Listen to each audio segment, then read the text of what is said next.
दुनियाँ ठाउँ पुर्यायो पनि पुर्याउँदा पनि बाबु उपचार नभएको हस्पिटल बनेपा हस्पिटल बालापाङ्गा हस्पिटलमा पनि पुर्याएँ अनि काठमाडौँ न्यु रोडतिर पनि पुर्याएँ भैभरको हस्पिटल अब भैभरको झारफुक गर्ने सँगसँगै पनि उपचार नभएको कार्यक्रमले गर्दाखेरि अहिले 6 वर्षको उमेर पुग्यो मेरो नातिले त्यति समय पनि अहिलेसम्म पनि उपचार नदेखिरहेको। हजुरको चाहिँ छोरीको छोरा?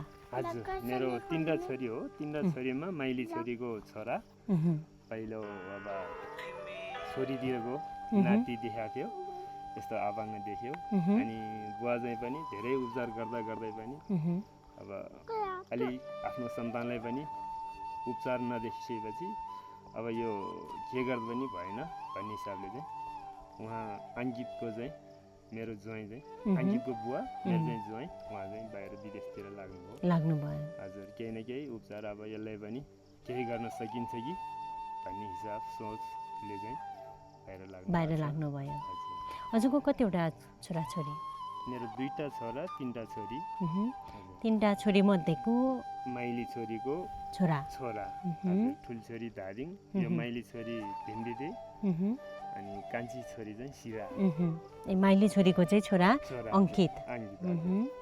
यो यसो उस भइराखेको अब बाबुको यो अवस्था देखिराख्दा त अब बाजेलाई त पक्कै पनि अब नराम्रो त लाग्छ नै है। धेरै ठाउँ डुलाउनु पनि भयो भन्नुभयो। अहिले पछिल्लो समय चाहिँ उपचार चाहिँ के कारणलेहरू चाहिँ रोकेर हजुरहरूले चाहिँ यसरी घरमै राख्नुभयो बाबुलाई? जस्तो अब यो धेरै ठाउँमा पनि पुर्याए पनि धेरै ठाउँमा गर्दाखेरि पनि यसको उपचार भनेको अन्तिम लास्ट उपाय भनेको नै यो एउटा फिजिकली मात्रै हो, अरू केही उपाय छैन। यदि 5-10 वर्ष पछाडि नै 10-11 वर्ष पछाडि हिँड्ने हो भने हिँडिहाल्यो, यदि हिँडेन भने हिँड्दैन भन्ने खालको उहाँहरू डक्टरहरूसँग पनि त्यस्तो सल्लाहहरू पनि गरेँ।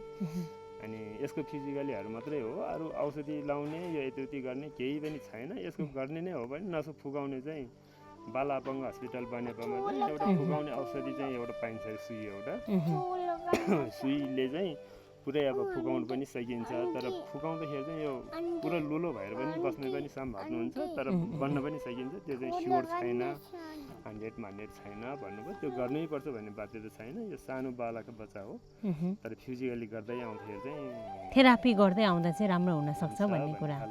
अङ्कित बाबुको चाहिँ अब इन्डिया लग्यो भने चाहिँ राम्रो हुन्छ, अथवा मैले उहाँको बुवालाई नै कन्ट्याक्ट हुँदाखेरि चाहिँ उहाँको अङ्कितको बाबाले चाहिँ इन्डिया लाने एउटा सल्लाह दिनुभएको भन्ने कुराहरू थियो। नेपालको डक्टरहरूले सल्लाह दिनुभएको कि? हजुर निङ्ग्रोको डाक्टर हो उहाँले चाहिँ अब यसको सबै कुरो ठिक छ, नसा हड्डी सबै ठिक छ।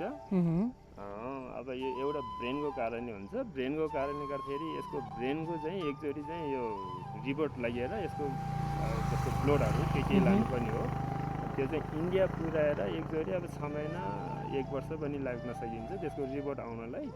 त्यो एकचोटि चाहिँ इन्डिया पुर्यायो भने केही देखिन्छ कि भन्ने खालको चाहिँ सरसल्लाह दिनुभएको थियो। अनि अन्त ठाउँ चाहिँ त्यो अब उपचार गर्ने क्रममा चाहिँ दुनियाँ गऱ्यो, बच्चा चाहिँ उस्तै भयो, खासै राम्रो।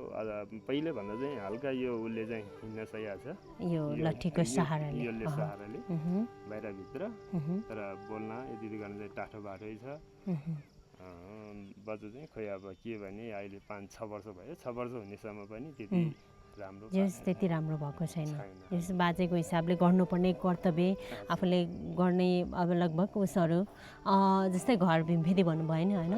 अनि पछिल्लो समय चाहिँ यता आफ्नो नजिकै राखेर आफूले पनि केही सहयोग गर्न सकिन्छ भन्ने हिसाबले चाहिँ यहाँ नजिकै राख्नुभयो। हजुर जस्तो बच्चा अब बच्चा ऊ भयो एकदम बिरामी भइरह्यो, हेटौँडातिरको हस्पिटल सबै ठाउँमा पुर्याएँ, भिन्डीको धानी झाँडालाई पनि देखाएँ, उपचार भएन के गर्ने बुवा भने अङ्कितको मम्मीले। अनि ठिकै छन् त यता पनि ल्याउनुहोस्, मैले गर्न सकेको सहयोग गरौँला भने।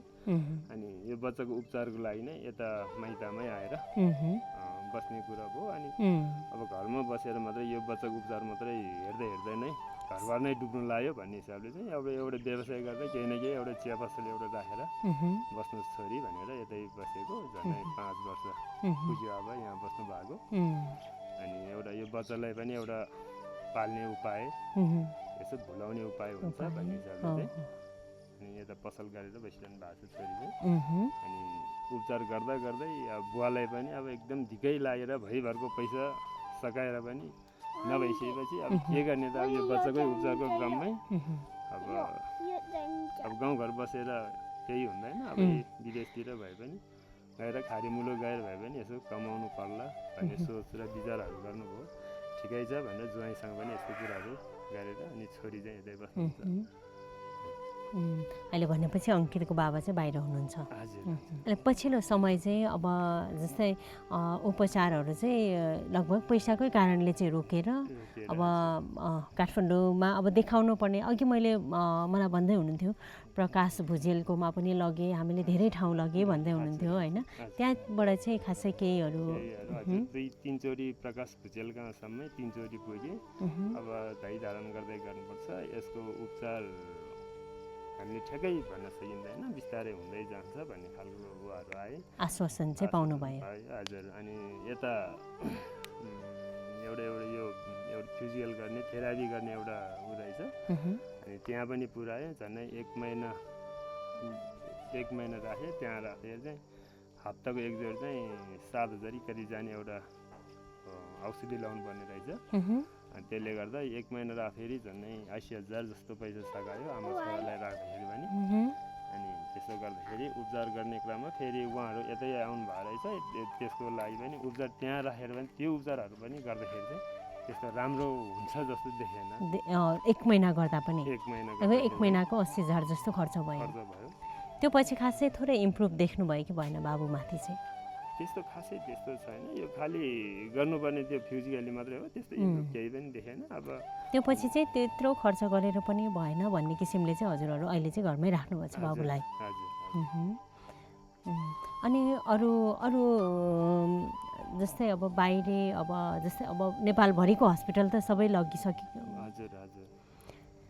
त्यो पछिको अब अरू उपाय चाहिँ के हजुरहरूलाई अरू बाहिरी सल्लाह केही थियो? अब यसको अब कस्तो ठाउँमा पुग्दाखेरि चाहिँ राम्रो उपचार होला, या अथवा यसको चाहिँ अब कुन रोगबाट हो, या अथवा हड्डीबाट या नसा या मासुबाट, त्यो चाहिँ पत्ता लगाउन पाएको भए अलि राम्रो हुन्छ कि भन्ने अझै आशा छ। किनभने यो त सानो बच्चा हो, बालकको बच्चा हो, बालकको बच्चाको अब नसा ससा पुग्न पायो भने यो नसाको कारणले होला, या अथवा हड्डीको कारणले होला, अथवा यो के को कारणले हो त, त्यो एउटा चाहिँ बुझ्न पाए हुन्छ भन्ने आशा चाहिँ हुनुहुन्छ। हुन्छ बुवा, धन्यवाद तपाईँलाई।